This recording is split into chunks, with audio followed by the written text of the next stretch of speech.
A cultural stroll around Paris, theatre professionals provide a platform for the shows of tomorrow, and virtual visits bring artwork to the classroom. That's all coming up in today's show. First, as cultural institutions struggle to return to a semblance of normality, some spaces are drawing on all sorts of resources to keep fulfilling their role in society. France 24's Renaud Lefort took a walk around the French capital to meet its artists and artisans to see how they're dealing with these unprecedented circumstances.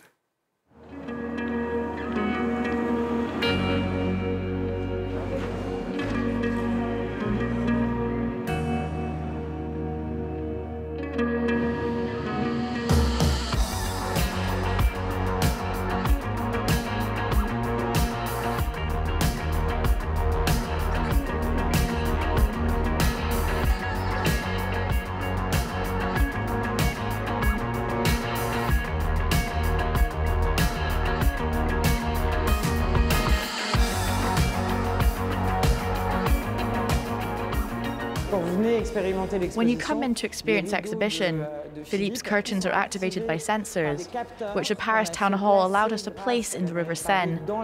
The curtains actually mirror the movements of the Seine, and is very meditative. If you get here at 10 a.m, you won't see exactly the same thing as at 3 p.m. in the afternoon.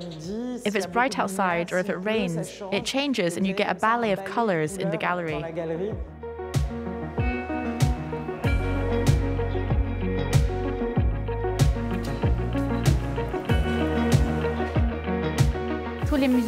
All the museums are completely closed, and there's nothing else to do apart from going to galleries. Having contact with art does us good. It makes us feel things. If we encourage people to go less to Zara and more to museums, it would be better for everyone. Visiting galleries is very important because artists see our society's future before other people. For a year, we've really been deprived. It's been very, very difficult not to come in contact with the work.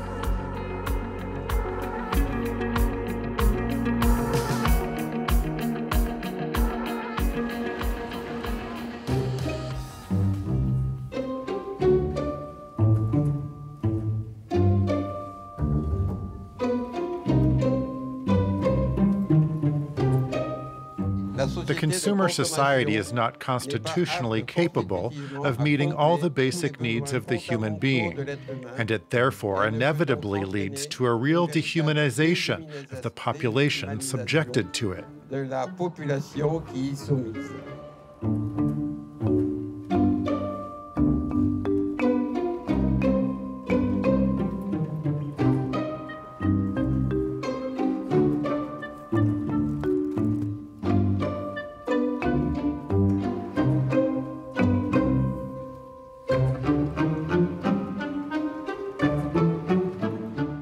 La peur de la fin du monde, on n'est pas obligé de la considérer comme une chose, disons, fatale ou si terrible que ça. Bon, après l'humanité, il y aura peut-être vraisemblablement d'autres espèces. La lecture, c'est quand même une évasion. C'est pas toujours une prise de lucidité. Mais on peut vivre agréablement. Comme disaient des proches, vivons heureux en attendant la mort.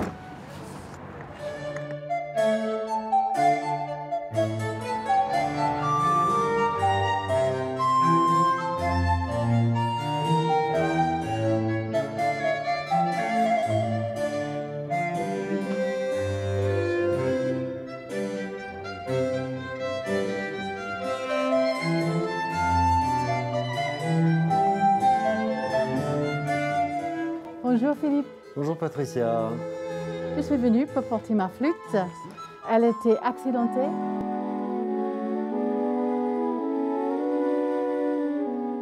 T'as les clés qui sont un peu lourdes là. Est-ce que je peux vous dire ça, c'est moderne.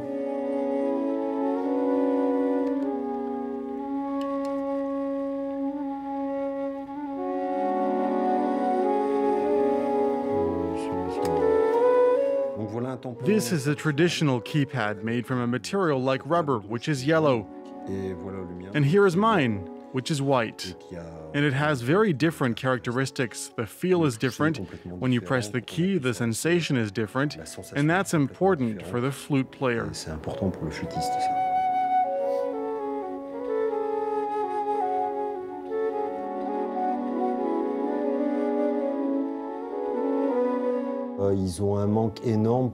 There is a huge lack of opportunities for professionals to express themselves.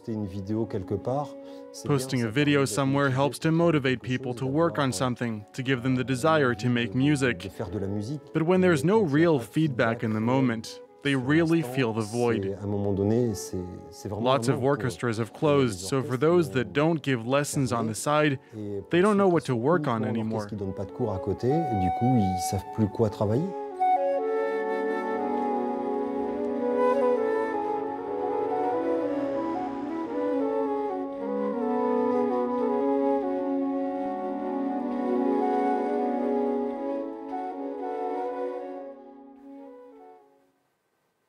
Indeed, theatres have been closed to the public since October 30th, which means revenues in the industry are down by some 90%.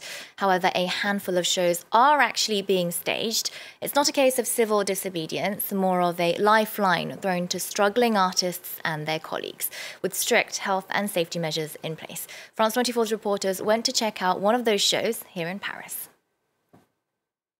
A live audience, tickets in hand, waiting outside a theatre. It looks like a scene from another time, but it is happening in 2021. This is a special performance, limited to journalists and theatre managers on the lookout for new shows. Theatre companies are staging these sorts of private presentations in the hope their plays will get picked up for tours and residencies when venues open their doors to the public once again. Le jour de la mort de Michel, j'avais 6 ans, 11 mois et 20 jours. Sans doute parce que c'était une mort très brutale, que personne ne s'y attendait. J'ai tout à coup pris conscience du concept de finitude des choses. Et c'était horrible. The MONFORT Theatre in Paris hosts these showcase sessions twice a week, filling only a third of the seats available.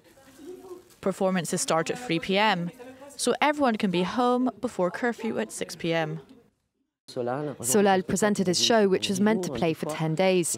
Today he showed it to a room of around 20 professionals, and that's really important. Now his show's been seen, it might get bought for next year. Right now it's essential for artists to do these sort of shows. Je passais mes vacances dans la maison voisine de la sienne, à Ramatuelle. Masks might hide the laughter and expressions in the audience, but actors here are delighted to return to the stage, even if it's without the general public. This is a very specific audience. They're industry people, press, people who go to the theatre a lot, and that does add some pressure. It's a bit like taking an exam, but we try to forget that aspect. And since we haven't been performing for a while, it does feel really good to get back into it. It's not the ideal format, but it is one solution we found for now, and thankfully there are some theatres that can do it. 3 rooms at the MONFORT have been made available for development and rehearsals. Behind-the-scenes activity that should help the sector to get back on its feet quickly once the curtain goes up for good. And for younger culture lovers who don't work in the arts, there is still a way to experience some of France's finest landmarks. Interactive virtual visits bring those monuments straight into the classroom. Monty Francis takes a look. The Arc de Triomphe in the heart of Paris. Saint-Chapelle, famous for its stained glass. Mont-Saint-Michel, a World Heritage Site. All closed to the public, but in a sense open thanks to technology. Bonjour. Hello. Can you hear me? Est-ce que vous m'entendez? These students have the feeling of being in front of one of the most iconic monuments in the world, but in reality, they're in a classroom in Dubai, 5,000 kilometers away. It's made possible by a virtual classroom, an interactive experience in which students can ask questions and learn about the history of some of France's most beloved sites. The goal is to share the experience with people far away and who, because of COVID, can't come to see it themselves. The visit finishes with a spectacular view from the top. It's a monument with a view that goes very high up. On the vaults, there's a symbol. Do you see it? At Sainte-Chapelle, this tour guide shares with students some of Christianity's most precious relics and some of the most beautiful stained glass in the world. For the guide, it's a privilege to have the chapel all to herself. There's no one with us during the visit, so it allows us to go to places that are inaccessible right now. But what's too bad is that, except for this phone, we have no real human interactions with the visitors. Technology also allows you to get close to Mont Saint-Michel, a UNESCO World Heritage Site. It's usually visited by some 3 million people a year. 360-degree virtual visits are making it accessible to some who would not typically visit it in person, like these students in Lebanon. Just as in France, sites all over the world are learning to reinvent the visitor experience, salvaging what they can during the pandemic. Next, to an initiative that should spark hope among those of us hoping to get back to live music. In Israel, an open-air concert went ahead once its audience was deemed COVID-free. Concert-goers showed their green pass on entry, a document proving that they'd had 2 doses of the coronavirus vaccine. Israel has managed to give at least 1 dose to 50% of its population so far. Elsewhere, live music is still a rare commodity, with the vast majority of concert halls closed. Yet one orchestra in Switzerland has come up with an innovative and intimate solution. In Geneva, the Orchestre de la Suisse Romande has been offering one-on-one performances in different locations. We'll leave you with a look at those private recitals.